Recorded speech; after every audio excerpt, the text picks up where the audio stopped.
성도 여러분 안녕하셨죠? 네, 오늘로서 저와 함께 사무엘서 18번째 시간을 맞습니다. 오늘은 사무엘상 16장의 말씀을 저와 함께 공부해 보도록 하겠습니다. 지난 시간까지 지지난주까지 해서 한 2주 정도는 요나단에 대해서 우리가 좀 살펴봤고, 그리고 지난주에는 사울에 대해서 살펴봤죠. 그야말로 사울 집안 사람들이 과연 왕으로서의 적절한 인물인가 라고 하는 것에 대해서 좀 살펴봤습니다. 우리가 살펴본 결론은 어떻게 됐나요? 하나님의 통치를 대신하는 신정적 통치의 대리자로서는 사울 집안 사람들은 걸맞지 않다라고 하는 것을 우리가 확인을 했죠. 그래서 하나님께서는 오늘 다윗을 선택하시게 되고 다윗을 이제 기름 붓는 이야기가 오늘 본문 말씀의 내용입니다. 사울 집안과 그리고 다윗의 차이점이 오늘 본문 말씀에서 아주 극명하게 대비되는 부분들이 몇 군데 나오게 되거든요. 그리고 그 극명한 대비점이 바로 하나님께서 주목해서 보셨던 부분이고, 그것이 바로 이스라엘의 제2대 왕의 조건이다, 선행 조건이다 라고 하는 것을 하나님께서 오늘 말씀을 통해서 나타내시는 것을 보게 됩니다. 일단 먼저 우리가 좀 살펴봐야 되는 것은 사울을 선택할 때와 다윗을 선택할 때에 선택하는 그 시작점부터 아주 극명한 대비가 나타나고 있다고 하는 점입니다. 사실 사울은 자기가 기름 부음을 받은 이스라엘의 첫 번째 왕이 누구입니까? 바로 사울이죠. 근데 사무엘 같은 경우는 그 사울을 자기가 세웠음에도 불구하고, 물론 자기가 세운 건 아니죠. 하나님이 세우신 것인데 자기 손으로 기름 부어 세운 사람임에도 불구하고 그가 하나님의 버리심을 받았을 때 충격이라고 하는 것은 또 이루 말할 수 없는 것이고, 감정적으로도 또 슬픔에 빠질 수밖에 없었을 겁니다. 굉장히 자기가 아꼈었던 사람일 것이고요. 그런데 하나님께 버림받은 지도자라고 하는 것 때문에 감정적으로도 마음이 상하고, 또 하나님께 그렇게 버림받은 왕이 아직도 현직에 있다. 그 얘기는 뭡니까? 이스라엘 백성들이 그런 왕의 통치를 아직도 받고 있다라고 하는 점이에요. 그래서 이스라엘 백성들이 받게 되어질 또한 고통이라고 하는 것은 또 이루 말할 수 없는 것이겠죠. 그래서 아마 사무엘의 입장에서는 만감이 교차할 겁니다. 자기가 아껴 썼던 사람이기도 하고, 그런데 하나님께 버림을 받고 하나님께 버림받은 사람이 버젓이 이스라엘의 왕 노릇을 하고 있다고 하는 것, 그래서 그가 정치 활동을 하면 할수록 이스라엘 백성들의 고통은 점점 가중된다고 하는 것, 이러한 것들을 생각해 볼 때 지도자로서 사무엘의 마음이 편하지 않은 것은 사실입니다. 그렇기 때문에 또 슬픔에 빠져 있는 것도 사실이고요. 자, 그런데 하나님께서는 더 이상 이제 그 슬픔에 빠져 있을 수 없다라고 하면서 사무엘에게 다음 명령을 지시하십니다. 하나님이신 내가 사울을 버렸는데 네가 사무엘 내가 여전히 사울을 붙잡고 있다고 하는 것, 그것은 합당치 않다라고 하나님께서 말씀하시는 것이죠. 또 하나님의 감정을 보면 사울을 선택할 때와 또 다윗을 선택할 때의 모습이 극명하게 대비됩니다. 우리 1절 한번 읽어볼까요? 사무엘상 16장 1절 같이 한번 읽어보죠. 시작. 여호와께서 사무엘에게 이르시되 내가 이미 사울을 버려 이스라엘 왕이 되지 못하게 하였거늘 내가 그를 위하여 언제까지 슬퍼하겠느냐. 너는 뿔에 기름을 채워 가지고 가라. 내가 너를 베들레헴 사람 이새에게로 보내리니 이는 내가 그의 아들 중에서 한 왕을 보았느니라 하시느니라. 아멘. 우리 성경에서는 16장 1절 하반절 부분에 보면 한 왕을 보았느니라 그렇게 번역을 했는데, 원문 성경에서는 라이티라고 하는 표현을 쓰거든요. 이것은 뭐냐면 기쁨 중에 보았다라고 하는 거예요. 하나님께서 사울을 선택할 때는 백성의 먼저 요구가 있었죠. 왕을 세워달라고 하는 요구가 있었고 그 요구를 어쩔 수 없이 들어주는 차원에서 하나님께서 사울을 선택한 것이라고 한다면 다윗 같은 경우는 하나님께서 어떻게 보고 있어요? 기쁨 중에 내가 그를 보고 있다라고 얘기하고 있다는 거예요. 그러니까 처음 선택부터 사실은 사울과 굉장히 대비가 돼요. 이것은 아주 자주 특별한 어떤 하나님의 선택의 행위를 의미할 때 이런 표현을 쓴다는 거죠. 예를 들어서 에베소서 1장 9절에 보면 이런 표현이 나옵니다. 그 뜻의 비밀을 우리에게 알리신 것이요 그의 기뻐하심을 따라 그리스도 안에서 때가 찬 경륜을 위하여 예정하신 것이니. 아멘. 하나님이 뭐라 그러세요?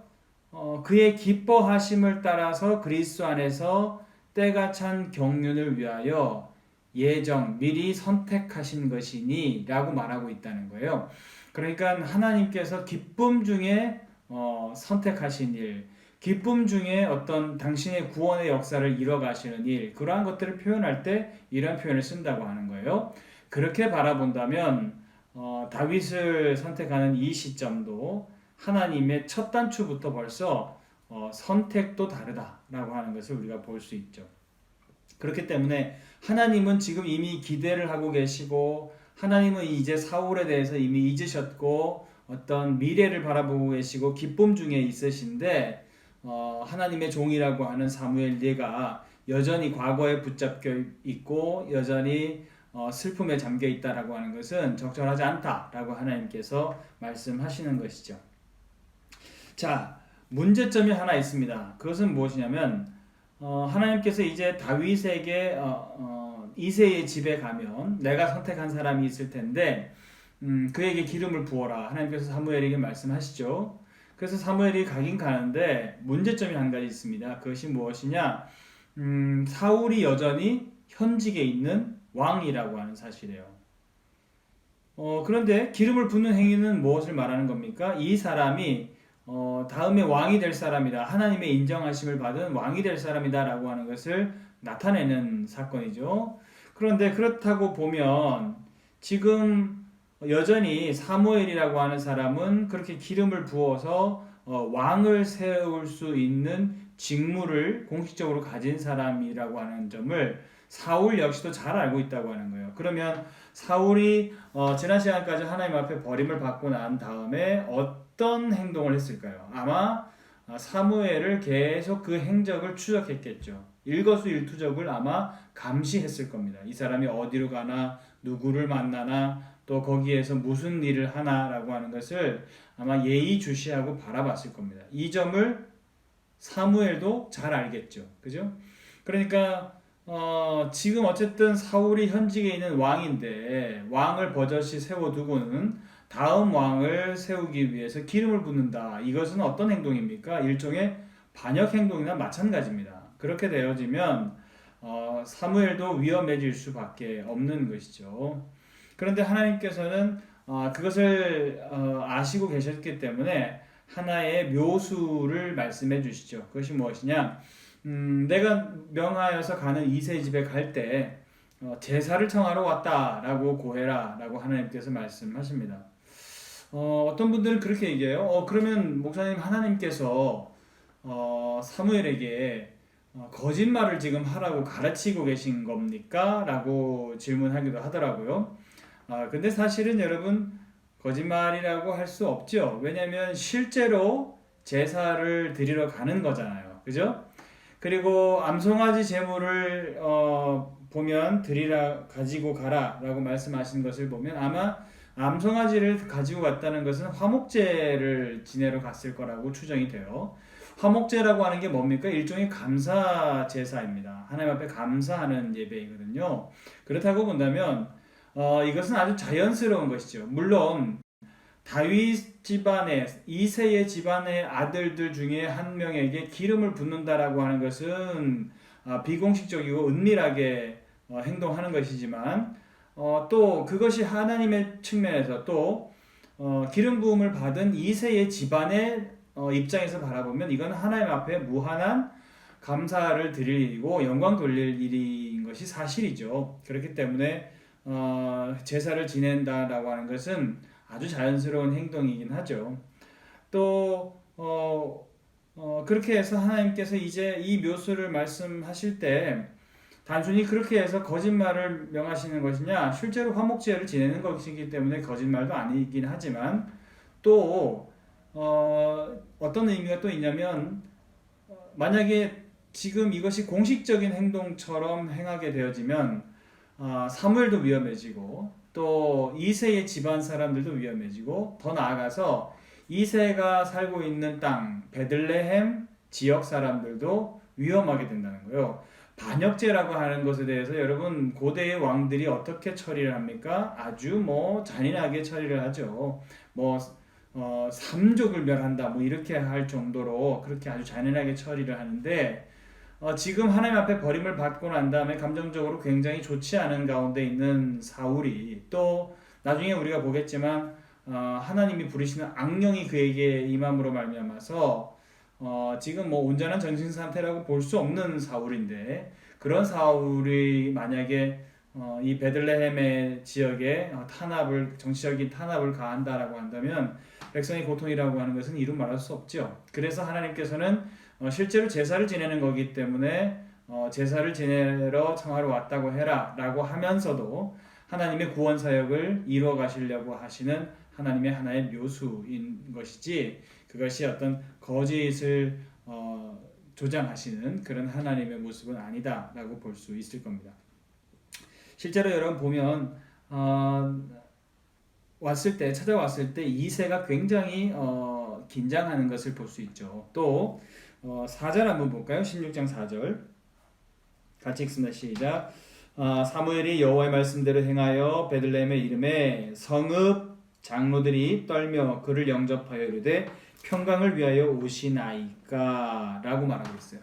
그러니까 베들레헴의 장로들도 그런 생각을 했겠죠. 그렇다면 하나님이 사울 왕을 버렸다고 한다면 공식적으로 이제 다음 왕을 기름 부어 세울 사람은 사무엘이라고 하는 점은 모두가 다 아는 바인데 그 사무엘 선지자께서 어디로 움직이느냐 이것은 아주 초유의 관심사고 또 움직인다라고 했을 때 그 들어가는 그 고장이라고 하는 것은 자칫하면 위험에 처할 수도 있다라고 하는 생각들을 아마 미리들 다들 했겠죠. 그렇다 보니까 베들레헴으로 찾아 들어오는 이 사무엘의 모습을 보며 아주 긴장하는 그런 장로들의 모습을 보면 이 지금 상황이라고 하는 것이 얼마나 위험한 상황인가라고 하는 것을 우리가 짐작할 수가 있죠. 자, 어쨌든 이런 문제점이 있음에도 불구하고 하나님의 명령을 받은 사무엘은 끝까지 하나님의 그 뜻을 최선을 다해서 준행을 합니다. 자, 그래서 이제 이새의 집에 도착을 하고요. 이제 바라보게 되는데 이새의 그 아들들을 바라보게 되는데 첫 번째 맞이인 엘리압을 봅니다. 그런데 엘리압을 보는 순간 사무엘이 어떻게 했어요? 와, 저가 바로 과연 왕이로구나 라고 하는 생각을 했어요. 우리 6절 한번 볼까요? 6절 시작. 그들이 오매 사무엘이 엘리압을 보고 마음에 이르기를 여호와의 기름 부으실 자가 과연 주님 앞에 있도다 하였더니 무엇을 보고 이 생각을 한 거예요? 6절에는 나오지 않습니다. 그런데 그가 무엇을 봤다라고 하는 해답이 7절에 나와요. 우리 7절 볼까요? 시작. 여호와께서 사무엘에게 이르시되 그의 용모와 키를 보지 말라. 그렇죠? 지금 사무엘은 엘리압의 용모를 본 거예요. 그의 키를 본 거예요. 마치 누구처럼? 사울처럼. 사울이 보통 사람들의 머리 하나만큼은 더 큰 평균 신장이 굉장히 큰 사람이고 그런 외모를 봤다라고 했을 때 사울에게 마치 외모를 봤듯이 너 지금 외모를 바라보면서 엘리압을 보지 마라 라고 말하는 거예요. 계속해서 읽을게요. 내가 이미 그를 버렸노라. 내가 보는 것은 사람과 같지 아니하니 사람은 외모를 보거니와 나 여호와는 중심을 보느니라 하시니라. 아멘. 하나님께서 엘리압을 버렸다라기보다는 이것은 일종의 경고죠. 내가 키와 용모를 봤었던 사울을 버린 것처럼 그런 기준은 그것을 먼저 보는 기준은 이미 버린 것이나 마찬가지다. 그렇기 때문에 그렇게 보지 말아라 라고 하는 차원에서 사무엘에게 하나님께서 강하게 아주 경고를 하시는 차원에서 이렇게 말씀하신 것이다. 그렇게 볼 수 있고요. 그렇게 해서 쭉 보는데 사무엘이 계속해서 보는데 7명의 아들들이 지나가는데도 불구하고 다 하나님께서 아니라고 하시는 거예요. 이상하다. 하나님께서 분명히 이세 집의 아들들 중에서 선택을 하신다고 했는데 그래서 묻죠. 다른 아들이 혹시 있는가 하고 묻습니다. 우리 11절 한번 볼까요? 11절 시작. 또 사무엘이 이새에게 이르되 내 아들들이 다 여기 있느냐? 이새가 이르되 아직 막내가 남았는데 그는 양을 지키나이다. 사무엘이 이새에게 이르되 사람을 보내어 그를 데려오라. 그가 여기 오기까지는 우리가 식사 자리에 앉지 아니하겠노라. 아멘. 다른 이가 있어서 그를 불러오라 라고 했고 하나님께서는 반드시 그에게 기름을 부으라 하셨기 때문에 기름을 붓는 이 중대한 과업을 완수하기 전까지는 절대로 아무도 식사할 수 없다 라고 얘기했죠. 자, 그렇게 해서 다윗을 데리고 왔어요. 다윗을 데리고 왔더니 자, 사무엘의 눈에 다윗이 어떻게 보이느냐? 12절이에요. 12절 시작. 이에 사람을 보내어 그를 데려오매 그의 빛이 붉고 눈이 빼어나고 얼굴이 아름답더라. 여호와께서 이르시되 이가 그니 일어나 기름을 부으라 하시는지라. 아멘. 하나님께서는 다음 왕, 앞으로 모든 왕, 그에 대해서 제일 우선시하면서 바라봐야 될 조건은 뭐다? 중심을 보라는 거예요.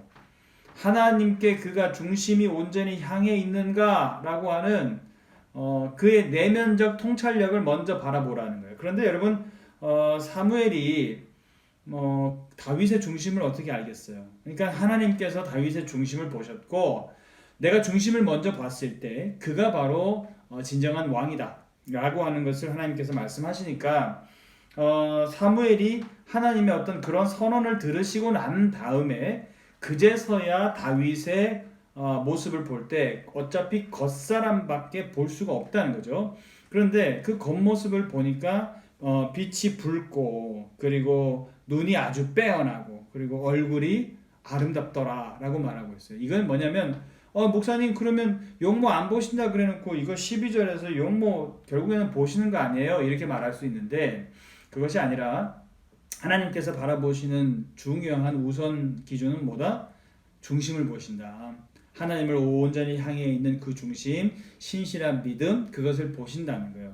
그래서 사무엘 입장에서는 하나님이 그렇다고 하시니까 이 사람이 그러구나. 하나님께서 분명히 말씀하셨죠. 이가 바로 그니라고 말씀하시잖아요. 그래서 그러고 나서 그 사람을 보니 뭐가 보이더라? 또 다른 매력이 보이더라 라고 하는 거예요. 실제로 제일 막내가 있습니다 라고 얘기하죠. 다른 아들도 없느냐 라고 했을 때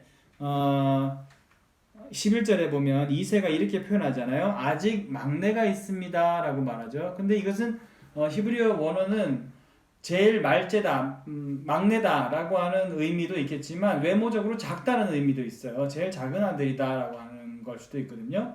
그러니까 사울과 아주 대비되는 모습이죠. 겉은 그럴지 모르겠지만 또 속사람의 입장에서 바라봤을 때는 그는 어떤 사람인가요? 하나님의 아주 그 중심을 인정받은 그런 사람이다 라고 하는 것을 대비시키고 있다 라고 하는 것이죠. 그래서 하나님께서 뭐라 그랬어요? 이제 사무엘에게 바로 그가 다음 왕이니까 기름을 부어라 라고 하니까 하나님의 명령을 따라서 사무엘이 이제 기름을 붓는다 라고 하는 것을 볼 수 있어요. 기름을 부을 때 어떤 일이 일어났나요? 13절 사무엘이 기름 뿔병을 가져다가 그의 형제 중에서 그에게 부었더니 이날 이후로 다윗이 여호와의 영에게 크게 감동되니라. 사무엘이 떠나서 라마로 가니라. 아멘. 기름 부음을 받았을 때 다윗은 어떻게 됐나요? 하나님의 영에 크게 감동되는 모습을 볼 수 있어요. 이것도 지금의 사울의 모습과는 아주 대비가 되죠. 나중에 이야기에 나오겠지만 하나님이 허락하셔서 악령이 들어가 있는 상황이 누굽니까? 사울이죠. 그러니까 사울은 하나님의 영이 떠나가고 하나님께도 버림받고 하나님이 허락은 하셨지만 악령이 지금 그에게 들어서 고통 중에 있는 것이고, 다윗은 어떤 사람이다? 중심이 온전히 하나님을 향해 있고 하나님 바라보시기에 마음이 합한 자이고, 그리고 또 어때요? 하나님의 영에게 크게 감동되어져 있는 그런 상황이다라고 하는 것이에요. 이것을 바라봐도 다윗과 사울이 얼마나 대비되는 인물인가라고 하는 것을 볼 수 있죠. 사실은 이것이 제일 우선입니다. 하나님께서 바라보실 때 나 여호와는 중심을 보시느니라 라고 하셨기 때문에, 사실은 다윗이 그야말로 왕감이다 라고 하는 것이 이미 하나님께는 합격점을 받은 거나 마찬가지예요. 근데 오늘 본문 말씀에 보면 하나님께서는 이것을 제일 최우선시로 보기 때문에 중심이 나를 향해 있기 때문에 그가 왕제다라고 하셨지만, 오늘 사무엘서 기자는 또 다른 표현들을 통해서 다윗이 왕제다라고 하는 것을 나타내고 있어요. 그게 뭐냐면 18절 한번 볼까요? 18절 시작. 소년 중 한 사람이 대답하여 이르되 내가 베들레헴 사람 이새의 아들을 본즉 수금을 탈 줄 알고 용기와 무용과 구변이 있는 준수한 자라, 여호와께서 그와 함께 계시더이다 하더라. 아멘. 지금 사울이 악령에 시달려서 지금 힘들어하고 있는 상황인데, 이 상황을 조금 낫게 해줄 수 있는 방법은 뭐 지금도 이미 검증된 것이죠. 일종의 음악 치료라고 하는 거예요. 그래서 수금을 좀 잘 탈 수 있는 사람을 골라보아라 라고 했더니, 사울의 신하 중에 하나가 사람을 구해와서 소년이 증언을 하는데 뭐라고 그래요? 다윗을 천거하고 있어요. 그런데 다윗이 수금을 아주 잘 탄다는 거예요. 그러면 지금 사울은 악령에 휘둘리고 있기 때문에 수금 타는 사람이 필요했으니까, 수금 잘 타는 조건인 것으로 보면 다윗이니까 그 조건으로 다윗을 사실은 데리고 와야 맞다는 거예요. 근데 지금 다윗에 대해서 소개하는 이 소년이 뭐라고 그래요? 용기도 있고 무용도 있고 그리고 구변이 있는 사람이다, 그렇게 얘기해요. 용기와 무용은 뭡니까? 말 그대로 전쟁에 나아가는 데 있어서 마음 자체가 굉장히 담대한 사람이고, 아주 무용도 아주 잘하는 사람이다. 그러니까 무술 실력도 실제로 전쟁을 수행할 수 있는 능력도 대단한 사람이다 라고 하는 것을 말하고 있다는 거예요. 여러분, 이게 뭐예요? 고대 왕으로서의 첫 번째 조건이죠. 전쟁에 나아가서 전쟁 수행 능력을 인정받는 거. 이게 여러분 왕제의 인간적인 조건의 1순위잖아요. 그런데 이 조건도 다윗이 갖췄다 안 갖췄다? 갖췄다라고 하는 것을 얘기하고 있어요. 이건 말이 안 맞아요. 왜냐하면 사울이 지금 수금 타는 사람이 필요해서 불렀으면 그 조건만 제시하고 그래 수금 잘 타는구나 라고 하면서 사울 곁에 두면 되는 거예요. 그런데 지금 이 얘기는 사실 누구한테 하고 있는 건가요?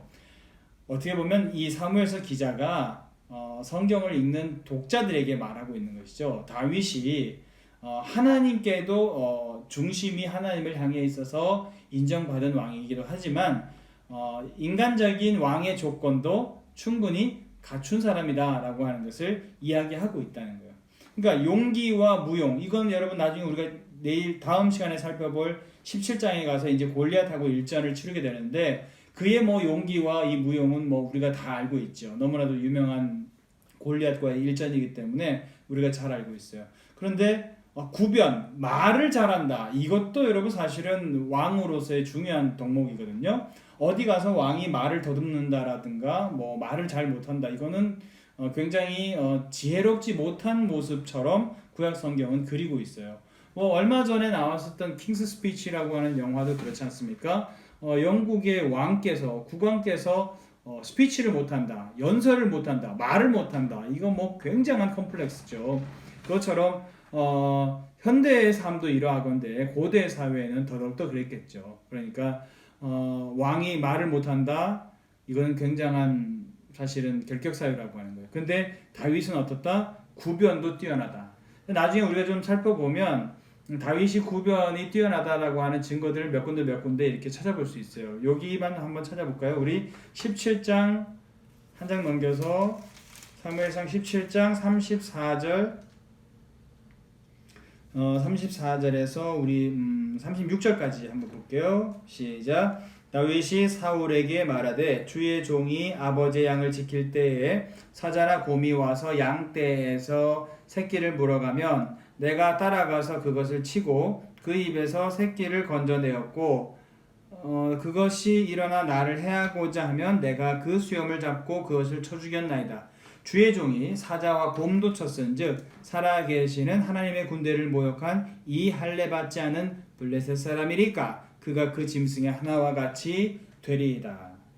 자, 지금 사울 왕이 다윗이 싸움에 나가는 것을 말려요. 왜 그러냐면 지금 변변한 군복도 없어서 너무 어린 소년이기 때문에 내 갑옷과 무기를 줘도 이게 맞지도 않고 너무 크고 아직까지 소년인데 누가 봐도 이 싸움은 다윗이 지는 싸움이라고 하는 거예요. 그러니까 사실은 사울 입장에서는 내키지 않는 선택이죠. 그런데 그 사울을 이 언변으로 설득시키는 것이 바로 이 장면이라는 거예요.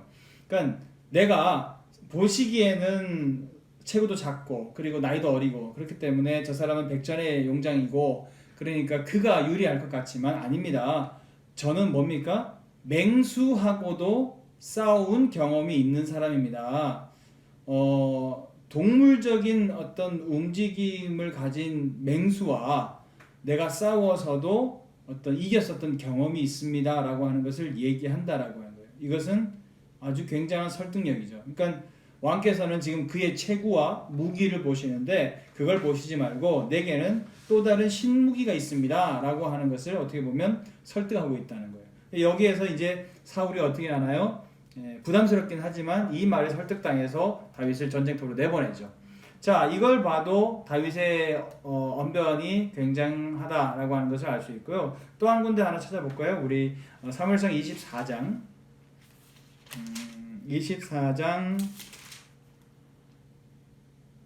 13절 한번 볼게요. 13절 시작. 옛 속담에 말하기를 악은 악인에게서 난다 하였으니 내 손이 왕을 해하지 아니하리이다.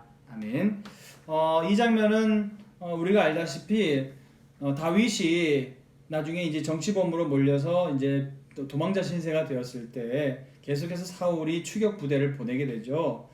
그랬을 때 왜 다윗이 사울 왕을 해하지 않았는지 말하는 장면입니다. 그런데 이 13절은 옛 속담에 말하기를 고대의 잠언이죠. 이 잠언을 근거로 끌어와서 말을 하면서 악은 악인에게서 난다고 했습니다. 내가 왕을 시해하면 그것은 결국에는 내가 악인이 되는 것이고 거기에서부터 악이 비롯되는데 무엇이 좋아서 내가 왕을 시해하겠습니까? 라고 얘기할 때 결국에는 이 이야기를 듣고 어떻게 됐나요? 네, 다윗이 한 의로운 행동에 대해서 치하해주고 그리고 어떻게 했나요? 결국에는 사울의 입술을 통하여서 하나님께서 너를 통해서 왕위가 물려지게 될 것이다라고 하는 것을 나도 안다라고 하는 말까지 나오도록 만들었다는 거예요. 그러니까 그야말로 다윗이 언변도 훌륭했다라고 하는 것을 오늘 본문 말씀이 나타내고 있다라고 하는 것이에요. 자, 다윗이라고 하는 인물, 그를 선택할 때 하나님께서 능력도 있고 용모도 나름대로의 어떤 매력이 있는 용모이긴 하지만 하나님께서 그것을 보셨다? 아니라는 거예요. 무엇을 보셨다는 거예요? 중심을 보셨다는 거예요. 사랑하는 여러분, 하나님의 일을 하는 사람에게 있어서 제일 중요한 것이 무엇입니까? 네, 바로 중심입니다. 하나님을 내가 얼마나 향해 있는가, 이것을 우리가 제일 우선 점검할 필요가 있어요.